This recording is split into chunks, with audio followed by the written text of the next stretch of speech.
this lesson we're going to look at the organ part for Monument.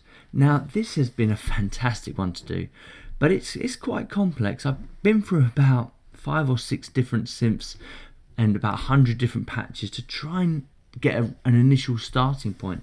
And yeah, so it's been interesting. And I would say at this point that although it's very good, it's still not exactly as I would want it to. I'm still missing out some of the higher kind of tones in parts of the section. But let me explain to you how we've got to this point so far. So here it is here, the electric organ. And as you can see, it pretty much goes all the way through until this bridge where it drops out. The rhythm for it is pretty constant. So you've got this kind of 4-note section with long note followed by 3 short notes and then back onto it. And that goes pretty much all the way through. And once again, I'll share these screenshots. There's a lot of automation for this part. So let me just show you that as well. So if I click on the A button, and first off, you can see that there's a filter sweep happening where you've got these tones where it starts low toned and then it gradually gets higher toned, then it drops back, then it goes up and down. And you've got this all the way through where the manipulation of these tones are happening. And this is where I'm hitting some of the problems, where if I take this dial too high, it doesn't get me that clear high tone that I'm after. It diminishes the sound ever so slightly. So we've had to go for a happy medium here. The other bit of automation that you're going to have to look at is the volume. So if we look at the volume here, you'll see that it starts by a little fade in, then it gradually gets louder. Now this is a bit deceiving because this second part is actually quieter, but how I've done this is in the second part, if we scroll through all these notes, you'll notice that the velocity levels of the second section are actually lower.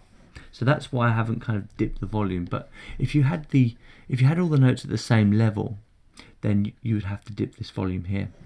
So let's just go back to that automation sweep and let's just come over to the actual envelope that's happening on, and we'll just press play just so you can see what's happening here. So here's the envelope dial here, and it's just this shelf. So let's just press play and so you can see what's happening. And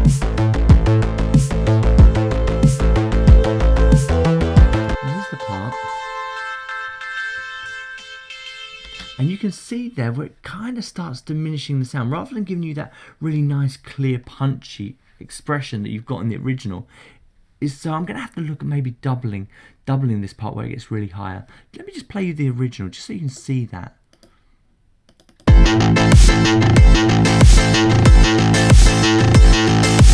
So those high pitches are a lot cleaner and they're a lot more crunchy as well. So that's how I've got where I'm at so far with the automation. Now I'll share these screenshots so you've got them as well. The next thing, the sound that we're using, so it's the Retro Synth basic user sound. So this is the one that loads with the retro sound straight off, and this is only available, this synth is only available in Logic X Plus. Okay, so you won't have it in Logic 9. So here's a few of the shapings that we've had to do here. So you've got a couple of oscillators, so a nice little sawtooth oscillator followed by this square tooth oscillator with a bit of frequency modulation. You've also got some nice LFO and some vibrato effects happening as well here that are in sync. Once again, I will share these screenshots so you've got them as well. One of the powerful things that we've done here is use the pedal board just to give it a bit more grind and a bit more kind of clarity. Let me just play this to you so you can hear what happens if I turn the pedal board off.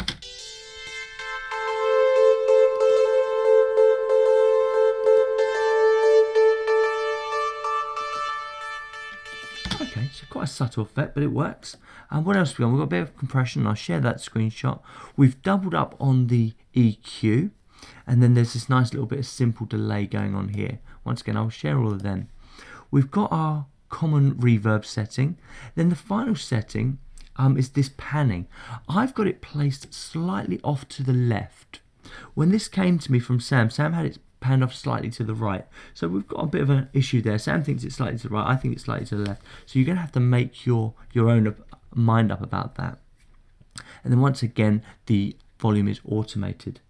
That's pretty much all I have to say about this track. You will have to spend a lot of time kind of manipulating it, but this is a pretty decent starting point. So get your notes inputted and I'll see you in the next lesson.